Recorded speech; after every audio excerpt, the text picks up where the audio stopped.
The fog rolled thick across the industrial district that November morning, transforming the familiar landscape into something alien and menacing. Detective Marcus Kane could barely see 20 feet ahead as he walked beside Rex, his German Shepherd partner of 5 years, their breath visible in the cold air that settled deep into his bones despite the heavy jacket he wore. It was 2:47 a.m., and they were wrapping up their night shift patrol, one of those quiet nights that Marcus had learned to appreciate after 15 years on the force. The district was always dead at this hour. The factories and warehouses that lined the old freight corridor had long since moved their operations elsewhere, leaving behind a graveyard of rusted metal and broken dreams. Urban decay had set in hard here, and the city council kept promising revitalization that never came. Now it was mostly used by homeless encampments and the occasional drug dealer looking for privacy. Marcus and Rex did regular sweeps, more to show the department's presence than with any real expectation of finding trouble. Rex suddenly stopped mid-stride, his ears perking up with that distinctive alertness Marcus had learned to trust implicitly over their years together. The dog's entire body went rigid, his nose working the air in short, sharp sniffs. Something had caught his attention, something that set off every alarm bell in his highly trained canine mind. "What is it, boy?" Marcus asked, his hand instinctively moving toward his service weapon. He'd learned long ago that when Rex reacted like this, there was always a reason. The dog had an uncanny ability to sense danger that had saved Marcus's life more than once. Rex bolted forward without warning, pulling against his lead with unusual urgency that nearly jerked Marcus off his feet. The leash went taut as the 90-pound shepherd surged ahead with single-minded determination. Marcus jogged to keep up, his boots crunching on gravel and broken glass as they moved away from the main road. Rex led him through a gap in the chain-link fence that bordered the old freight yard, squeezing through a section where the metal had been peeled back by time and vandalism. That's when Marcus heard it, a muffled cry barely audible over the distant rumble of an approaching train and the ambient noise of the sleeping city. The sound was desperate, terrified, unmistakably human.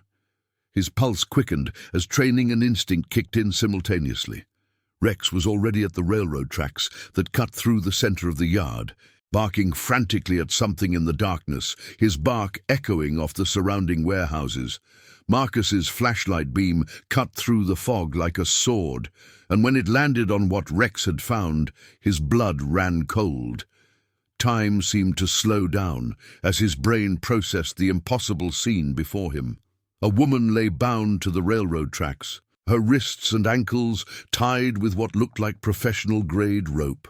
The bindings were complex, multiple loops wound around the rails themselves, securing her in place with terrifying efficiency. Her mouth was gagged with a strip of dark fabric, but her eyes, wide with absolute terror and gleaming in his flashlight beam, locked onto Marcus with an intensity that spoke of someone staring death in the face. The ground beneath his feet began to vibrate. The train was coming. Marcus could feel it in his bones, that subtle tremor that meant tons of steel were bearing down on them at high speed. "Hold on!" Marcus shouted, his voice cracking with urgency as he dropped to his knees beside her. His fingers worked frantically at the ropes binding her ankles, but whoever had tied these knots knew what they were doing. They were complex, professional, the kind of knots that wouldn't come undone easily. The rope was thick and weatherproof, designed to hold under stress. Panic clawed at his chest as precious seconds ticked away. The train's horn blared in the distance, a long, mournful wail that seemed to mark the countdown to tragedy. Maybe a minute away, maybe less.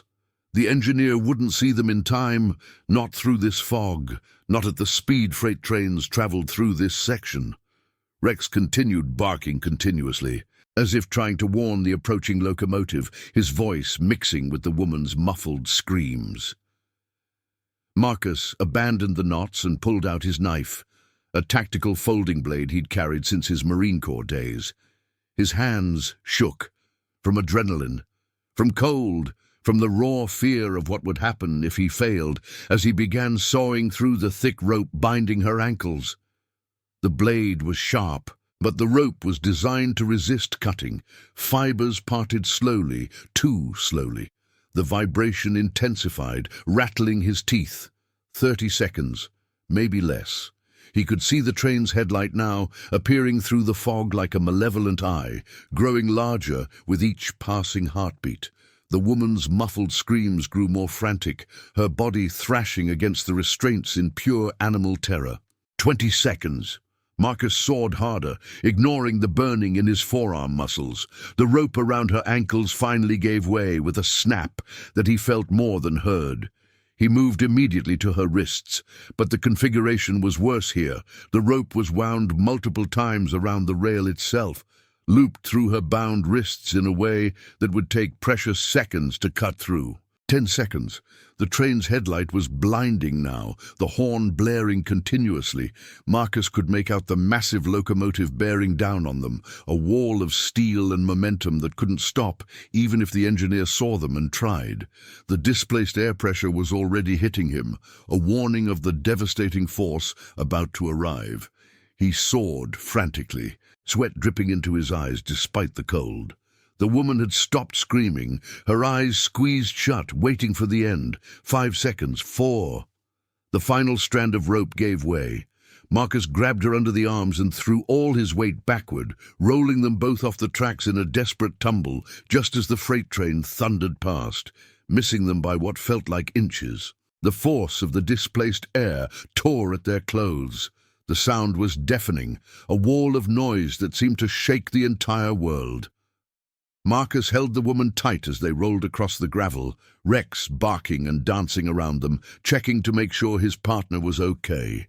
The train seemed endless, car after car clattering past in the darkness, each one close enough to kill. Marcus could feel the heat from the wheels, smell the oil and metal. They lay gasping in a tangle of limbs on the gravel beside the tracks, hearts pounding, lungs burning. Finally, mercifully, the train passed. The caboose disappeared into the fog, taking its terrible noise with it, leaving behind an almost supernatural quiet, broken only by their ragged breathing and Rex's concerned whining. Marcus's hands trembled violently as he reached up to remove the woman's gag gently. She immediately broke into wrenching sobs, her whole body shaking with shock and relief and terror still coursing through her system. "Thank you," she gasped between sobs, her voice hoarse and raw. "Oh God, thank you, thank you, thank you." She repeated it like a mantra, like she couldn't quite believe she was still alive. "You're safe now," Marcus said, his own voice shaking more than he'd like. He helped her sit up slowly, checking her over for injuries with practiced efficiency. Her wrists and ankles were rubbed raw from the rope, and she'd have bruises, but miraculously nothing seemed broken. "I'm Detective Kane. This is Rex. Can you tell me your name?" "Sarah," she managed, her teeth chattering from cold and shock. "Sarah Morrison."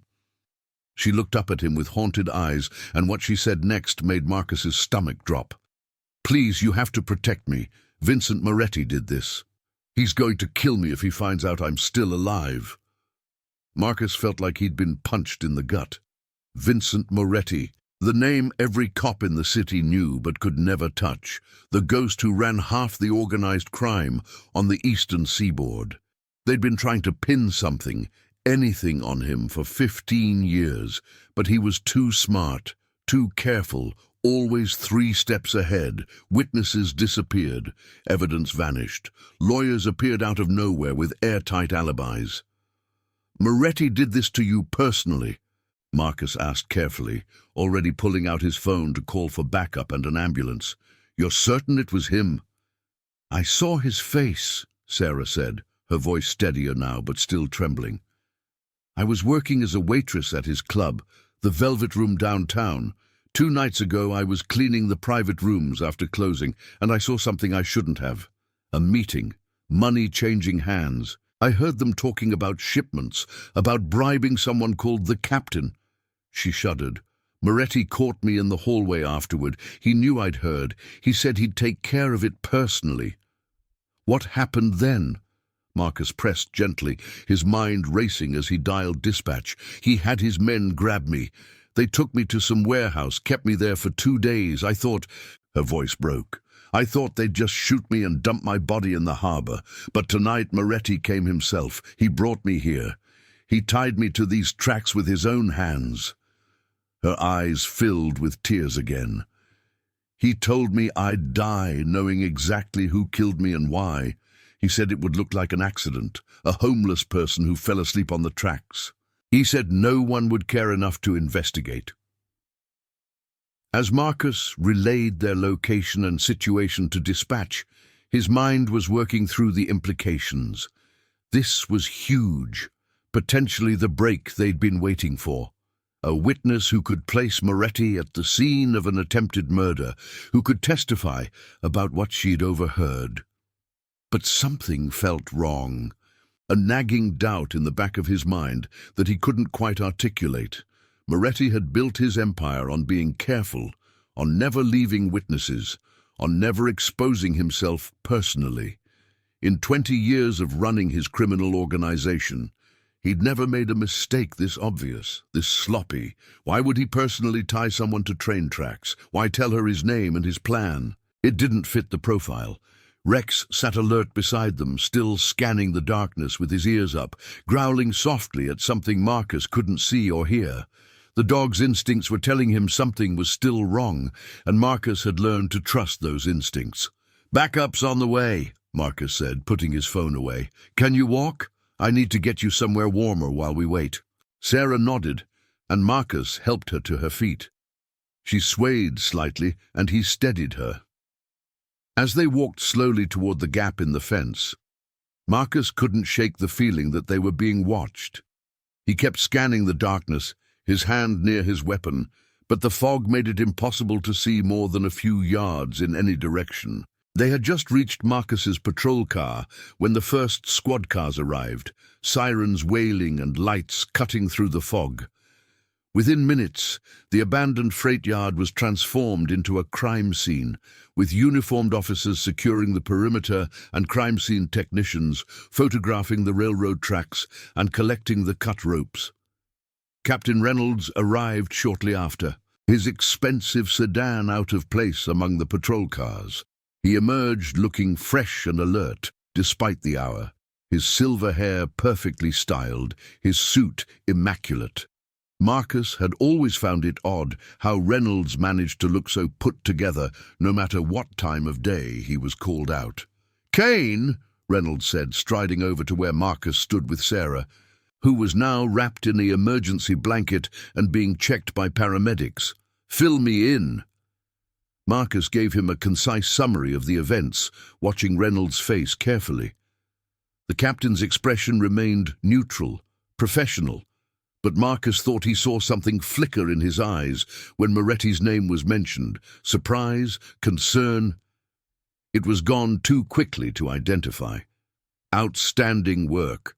"Detective," Reynolds said when Marcus finished, "you and Rex saved this woman's life. As for Moretti..." His jaw tightened. "It's time we bring that bastard down once and for all." The precinct was buzzing with an energy Marcus hadn't felt in years when he arrived 2 hours later. Word had spread fast. They finally had a witness against Vincent Moretti. Detectives who'd spent careers trying to touch the untouchable crime boss were practically vibrating with anticipation. The coffee pot in the break room had been drained and refilled 3 times, and it wasn't even dawn yet. Sarah Morrison sat in interview room 3, wrapped in a blanket despite the room's stifling heat, sipping coffee while a sketch artist worked on a composite of Moretti. Marcus watched through the one-way glass, studying her carefully. She was remarkably composed now, her initial hysteria replaced by a determined clarity that both impressed and bothered him. In his 15 years as a detective, Marcus had interviewed hundreds of trauma victims. They usually struggled more in the aftermath. Once the adrenaline wore off and the reality of what they'd survived set in, they shook, they cried, They had trouble forming coherent sentences as their minds tried to process the horror. But Sarah sat with an almost preternatural calmness, answering questions with precise detail, her hands steady as she held her coffee cup. Captain Reynolds stood beside Marcus, barely containing his excitement. His reflection in the glass showed a man on the verge of a career-defining victory. "This is it, Kane," Reynolds said, his voice tight with emotion. "Finally, after all these years, we've got Moretti. With her testimony and the physical evidence from the scene, we can bring him down. The DA's already drafting the warrant." "It's moving fast," Marcus observed neutrally. Through the glass, Sarah was describing the layout of Moretti's club with impressive accuracy. The location of security cameras, the private rooms in the back, even the color scheme of the interior decoration. "Can't afford to wait," Reynolds replied. "If Moretti realizes she survived, he'll run, or worse, he'll try to finish the job. We need to arrest him immediately before he knows what hit him." Marcus turned to face his captain. "Sir, something doesn't sit right with me. Moretti's been untouchable for 2 decades because he's meticulous, careful. Why would he personally tie someone to train tracks? It's theatrical, risky, messy. Why tell her his name and what he was going to do?" Reynolds' expression hardened slightly. Maybe he's getting arrogant. Maybe he thought she'd die before anyone found her. He paused. "Or maybe you're overthinking this, Detective. Sometimes the simplest explanation is the correct one. Moretti tried to kill a witness, you stopped him, and now we finally have him." "Those knots bothered me too," Marcus continued, unable to let it go. "I've seen them before in the Marines. They're military grade, special forces level. That's not Moretti's background. He grew up on the streets, worked his way up through traditional organized crime. It doesn't fit his profile." "You saying she's lying?" Reynolds' voice had taken on an edge. "I'm saying something feels off, and I'd like to dig deeper before we move." Marcus kept his tone respectful but firm. "Give me 24 hours to investigate her background, verify her story, make sure we're not missing something." Reynolds shook his head. "Too late for that, Kane. The wheels are already in motion. The DA wants this wrapped up fast, and frankly, so do I.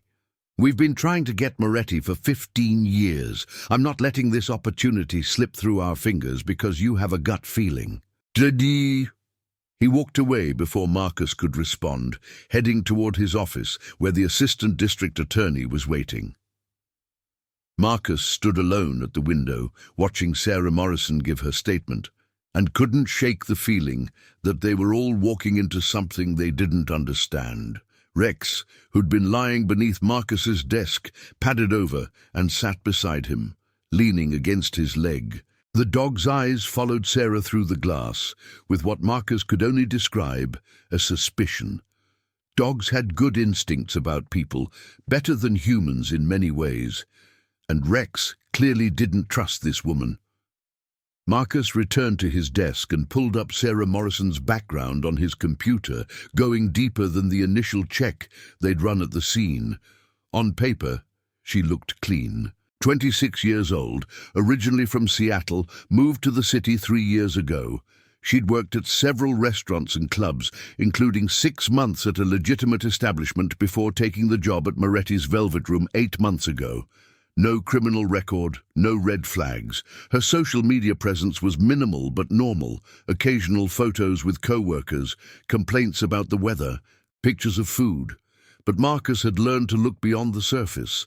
He pulled up her employment history and started making calls. The manager at her previous job remembered her as a good employee, reliable, friendly, professional. Nothing unusual. But when Marcus pressed for more details, asked about her personal life, the manager hesitated. "Now that you mention it," the manager said, "she was kind of closed off. Like the other servers would go out after shifts, share stories about their lives. But Sarah kept to herself. She was pleasant enough, but I realized I never really knew anything about her beyond her job performance." Marcus made a note and moved on to her landlord. Similar story. She paid her rent on time, kept to herself, no complaints, no real interaction beyond the professional minimum. Her neighbors barely remembered her. He pulled up her financial records with the proper warrant. Her bank account showed regular deposits from her various jobs, modest spending mostly on necessities. But there was something interesting. Significant cash deposits every few months that didn't correspond to any known employer. Not huge amounts, but enough to supplement her income substantially. His phone buzzed with a text from an unknown number. "Heard you picked up Moretti's waitress. Bad news, detective. She's not what she seems." Sammy. Marcus's blood ran cold. Sammy was his confidential informant, a career small-time criminal who'd provided reliable information for years in exchange for protection and the occasional reduced charge. Sammy had his ear to the ground in Moretti's territory, knew things before they became public knowledge, and Sammy never reached out unless it was serious. Marcus immediately called the number. It went straight to voicemail. He tried again. Nothing. He tried Sammy's other numbers, his usual haunts. No response anywhere. A cold dread settled in Marcus's chest. "Harper," he called to his partner. Detective Lisa Harper, who was across the room coordinating with the tactical team for the raid on Moretti's compound. "Have you seen Sammy today? Anyone heard from him?" Harper looked up from her planning maps, her dark hair pulled back in a practical ponytail, her expression focused. "Your snitch? No, why? He got something for us." "He texted me about Sarah Morrison. Said she's not what she seems, then went dark. All his numbers are dead." Harper's expression shifted to concern. "That's not like him. Want me to send a unit to check his usual spots?" "Yeah, do that." Marcus felt his unease growing. "And pull traffic cameras near his last known address, if something happened to him." The unspoken implication hung in the air. If Sammy had been silenced because of what he knew about Sarah Morrison, it meant they were dealing with something much bigger and more dangerous than a simple assault case.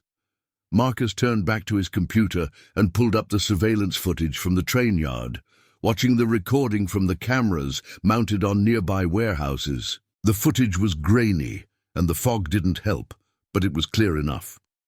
He watched himself and Rex approach the tracks, saw the dramatic rescue, the train passing within inches.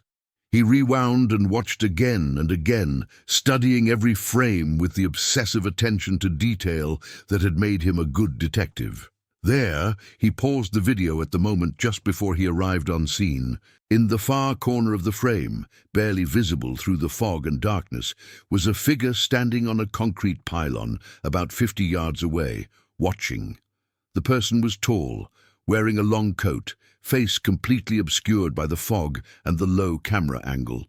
But something about the posture, the way the person stood with hands in pockets, seemed oddly familiar. Marcus enhanced the image as much as the system allowed, but it didn't help.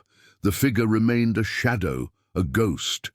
But they'd been watching Sarah on the tracks, watching him rescue her.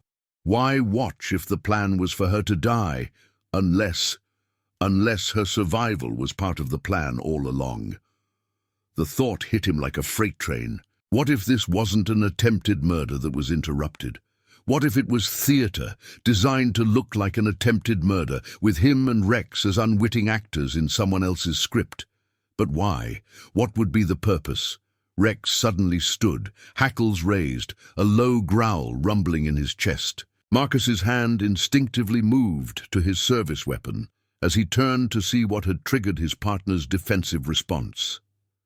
Vincent Moretti walked into the precinct like he owned the place, flanked by 3 lawyers in expensive suits that probably cost more than Marcus made in 6 months. Every eye in the room turned to watch as the city's most notorious crime boss, a man who'd never spent a single night in jail despite decades of criminal activity, strolled through the police station with the casual confidence of someone who had nothing to fear.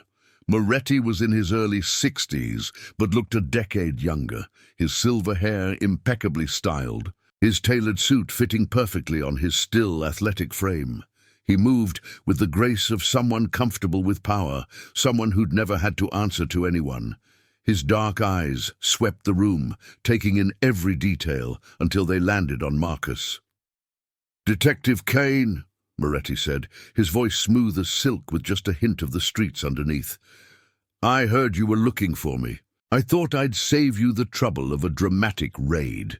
He smiled thinly. "Besides, I'm curious about these accusations I've been hearing." His lawyers arranged themselves around him like an expensive shield wall, each one looking alert and ready to pounce on any procedural mistake. These weren't public defenders or even good private attorneys. These were the kind of lawyers who commanded four-figure hourly rates and had judges on speed dial. Captain Reynolds emerged from his office, his expression carefully neutral. "Mr. Moretti, gentlemen, if you'll follow me to an interview room." "Of course, Captain," Moretti replied pleasantly. "Always happy to cooperate with law enforcement." As they passed Marcus's desk, Moretti paused and looked down at Rex, who was still growling softly. "Beautiful animal," Moretti observed. "German Shepherd, right? I had one as a boy. Most loyal creatures on earth." His eyes met Marcus's. "They know who to trust and who not to, don't they, Detective?" Then he was moving again, following Reynolds down the hallway, his lawyers in formation around him. Marcus stood watching them go, his mind racing. There was something in Moretti's eyes, something he couldn't quite read. Not fear, not even concern. Something else. Something that looked almost like warning. Interview room 1 was the largest they had, but it still felt cramped with Vincent Moretti, his 3 lawyers, and Marcus and Harper all crowded around the metal table. The recorder was running, the camera in the corner documenting everything. Through the one-way glass, Marcus knew Captain Reynolds and the assistant DA were watching every moment. Moretti sat with the casual confidence of a man who'd been through this dance before and always won. His lawyers had arranged themselves strategically, one on each side, one directly behind him, a formation designed to subtly intimidate and also physically block access to their client. Marcus had seen it before with high-profile suspects, but never executed with quite this level of precision. Harper began the formal interview, stating the date, time, and participants for the record. Then she slid a photograph across the table, Sarah Morrison's ID photo from the DMV. "Mr. Moretti, do you know this woman?" Moretti barely glanced at the image. "Sarah Morrison. She's been a waitress at my club, the Velvet Room, for approximately 8 months. Good employee from what I understand. Reliable, professional. When did you last see her?"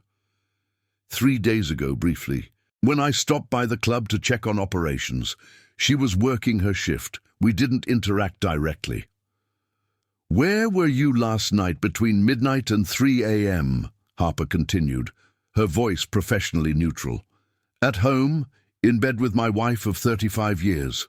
We watched the news together until about 11:30, then retired." Moretti's expression remained pleasant, unbothered. "My security detail can confirm I never left the property, as can the comprehensive surveillance system I have installed at my estate." One of his lawyers, a sharp-faced woman named Victoria Chen, who had a reputation for destroying prosecution cases, interjected smoothly. "My client maintains extensive security measures for his protection. The footage from last night clearly shows he never left his residence. We've prepared copies for your review." Marcus leaned forward, sliding the sketch artist's rendering across the table. "Ms. Morrison has identified you as the person who abducted her 2 nights ago, held her captive, and then tied her to railroad tracks last night with the intention of killing her. She says you did this personally." For the first time, something flickered across Moretti's face. Was it surprise? Anger? It was gone too quickly to identify. "Detective, I haven't personally engaged in violence in over 20 years. It's bad for business, bad for my blood pressure, and terrible for my dry cleaning bills." He said it without a trace of humor. Ms. Morrison is either mistaken or lying. She described you perfectly, Marcus pressed. Knew details about your club that only an employee would know. Heard you discussing illegal activities with associates. She heard you mention the captain, presumably a police officer on your payroll. Moretti's expression hardened almost imperceptibly. Detective Kane, I've run legitimate businesses in this city for 30 years. I own restaurants, clubs, real estate. Yes, I have a past. I've never hidden that. I grew up on the streets, made mistakes as a young man, but I've been clean for 2 decades. If Ms. Morrison heard conversations about business, she heard conversations about business. As for the captain, he shrugged. It's a common enough title. It could be anyone. Victoria Chen cut in again. Detectives, you have no physical evidence linking my client to any crime. You have the uncorroborated testimony of a single witness who admits she was working at my client's establishment. For all we know, she could have her own motives for making these accusations. Has anyone investigated her background thoroughly, her finances, her associations?